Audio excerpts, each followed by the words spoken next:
I'm going to keep it real. He can't mess with that boy. If he got his mind made up, he can't mess with him. So Shannon Sharpe just delivered some brutally honest analysis about the Hawks-Knicks playoff series. And as a Hall of Fame tight end, his competitive mindset gives him unique credibility breaking down basketball strategy. We're diving into his take on Karl Anthony Towns, playoff hero ball, and why desperation basketball rarely wins championships. New York didn't do nothing that really bothered me. I'm going to be honest with you. This measured response shows real basketball intelligence. While casual fans panic after every loss, veteran competitors understand that one game doesn't define a series. That calm, analytical approach is exactly what separates championship-level thinking from emotional fan reactions. I feel like, man, everybody on the team relying on CJ to play hero balls. Hero ball kills teams in April and May. The 2014 Spurs moved the ball beautifully to beat LeBron's Heat, while ISO-heavy teams consistently flame out. When one player tries to carry everything, defenses can key in and role players become spectators instead of contributors. We need everybody to pitch in and do a little something, bro. Championship teams get production from unexpected sources. The 2004 Pistons had 5 different leading scorers in their finals run. When only your stars contribute, you're one bad shooting night away from elimination. Depth wins titles, not individual brilliance. Well, this is his first playoff, if I'm not mistaken. Playoff basketball is a completely different animal. The pace slows, rotations tighten, and every possession matters. First-time playoff players often struggle with the intensity. Donovan Mitchell shot 32% in his rookie playoffs, then became elite once he adjusted to postseason basketball. And I just feel like, you know, he'll get better, but he has to know, or somebody has to tell him, hey, look, bro, you the baddest mofo out here, man. Sports psychology research shows confidence directly impacts performance under pressure. Phil Jackson's mindfulness approach with Jordan and Kobe wasn't just spiritual, it was tactical. When players doubt themselves in crucial moments, their shooting percentages and decision-making both suffer measurably. Congratulations. Now get your big ass down on the block and do damage. Yeah, Joe. He ain't got nobody to do anything with him. Post-up mismatches are playoff gold. Shaq dominated smaller defenders in 3 finals runs because teams couldn't find answers. When you have a size advantage, you attack it relentlessly until the defense doubles, then kick to open shooters. Basic championship basketball. He's the sit picks, roll to the basket, give us some second chance opportunity with offensive rebounds.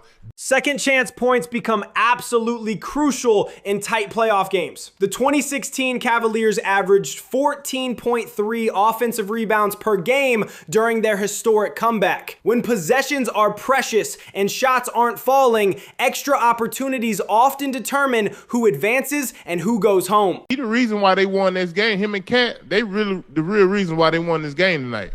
Identifying the real difference makers helps predict series outcomes. Role players who step up in crucial moments often repeat that performance. Dennis Rodman's rebounding, Derek Fisher's clutch shots, these contributions become patterns that smart analysts recognize and bet on. Yeah. And it's just natural because so many times they needed him to play hero. He's needed to be Mighty Mouse.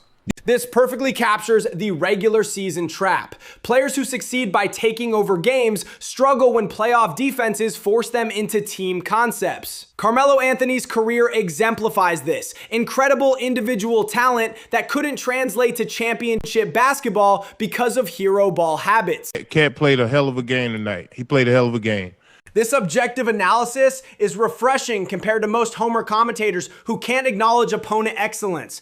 Great analysts separate emotion from evaluation. Being able to praise opposing players while still believing in your team shows real basketball maturity and credibility. But I still feel like we have a great chance to do something special. Championship competitors never accept defeat as final. Jordan after losing to Detroit, Brady after early playoff exits. Elite athletes immediately start planning their comeback. That mentality of expecting to bounce back is what separates true champions from players who fold under pressure. Joe is like delusional. He like naive. This tension between realistic assessment and unwavering belief defines great competitors. The best athletes simultaneously acknowledge challenges while maintaining absolute confidence in their ability to overcome them. It's a delicate psychological balance that few can master effectively. Series ain't over with.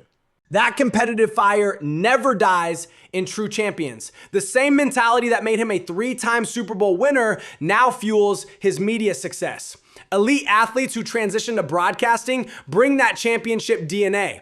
They can't stand losing arguments any more than they could stand losing games. Series is over, boy. It's just one game, bro. It's one game. Playoff momentum shifts faster than any other sport. The 2016 Warriors went from 73 wins to losing the finals. Boston came back from 3-0 down against Philadelphia in 2010. One game never tells the whole story. Series are won through adjustments and mental toughness. You must think we ain't got no fight in us or something. You must think we soft for something over here.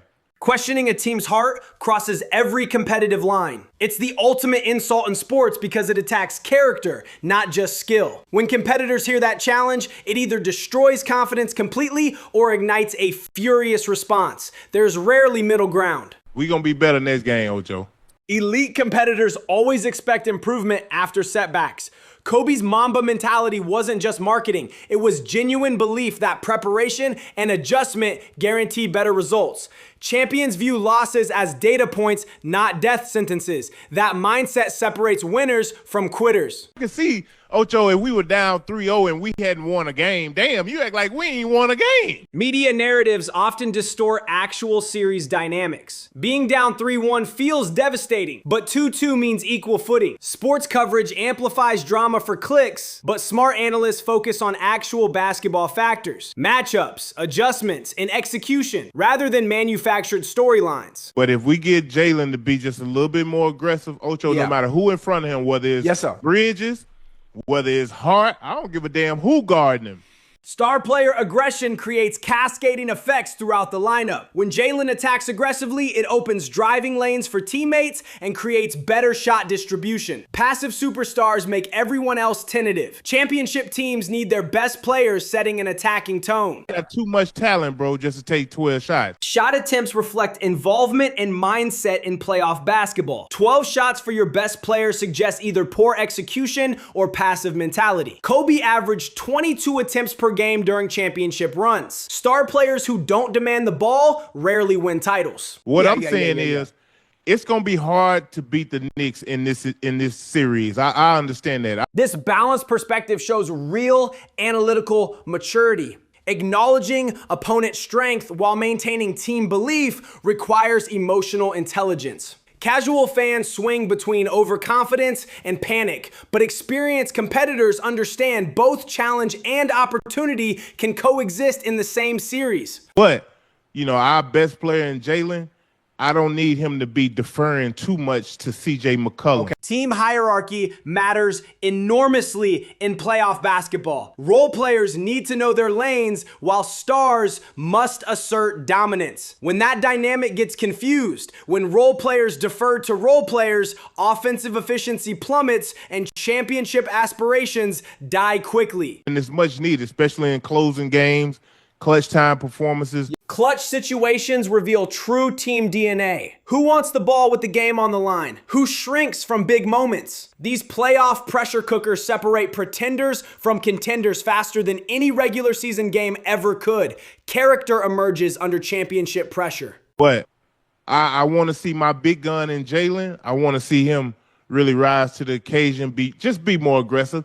Think Jordan's flu game, Kobe's 81 points, LeBron's Game 6 in Boston. Playoff legends are defined by moments when they elevated beyond normal performance. Stars who rise to occasions become immortal, while those who shrink get forgotten despite regular season excellence. Like, I just feel like in this atmosphere, obviously playing in the playoffs, 12 shot attempts for him, that ain't enough for me. I'm just going to keep it 100. 12 attempts for a star player in playoff basketball is concerning. During championship runs, elite players typically attempt 18 to 25 shots per game. Volume matters because it signals aggression and involvement. Passive superstars don't win titles. They need to hunt shots relentlessly. I'm talking about from start to finish, from the first quarter on to the fourth, bro. They were very desperate.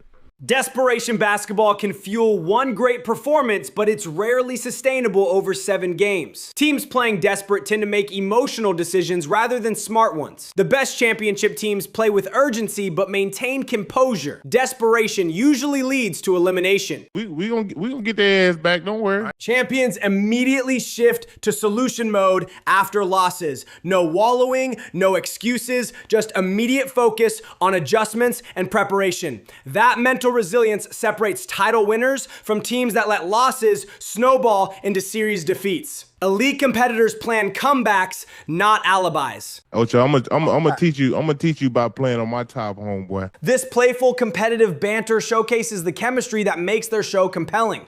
2 elite athletes who refuse to back down from any challenge, even friendly ones. That competitive edge never truly disappears, it just finds new outlets in retirement. I like cats like you, bro. I like cats like you. You know what I mean? Hey, I'm Joe, gonna tell you right now. True competitors respect others who fight back. Champions aren't intimidated by pushback, they're energized by it. That mutual respect between elite athletes creates the best sports television because both parties understand what it takes to compete at the highest level. It's gonna be hell to turn me off. I'm telling you right now. That relentless competitive fire made him a Hall of Famer and now drives his media empire. Elite athletes who succeed in broadcasting bring that same preparation and intensity to every show. They can't stand losing debates any more than they could tolerate losing games. I can't wait. I can't wait.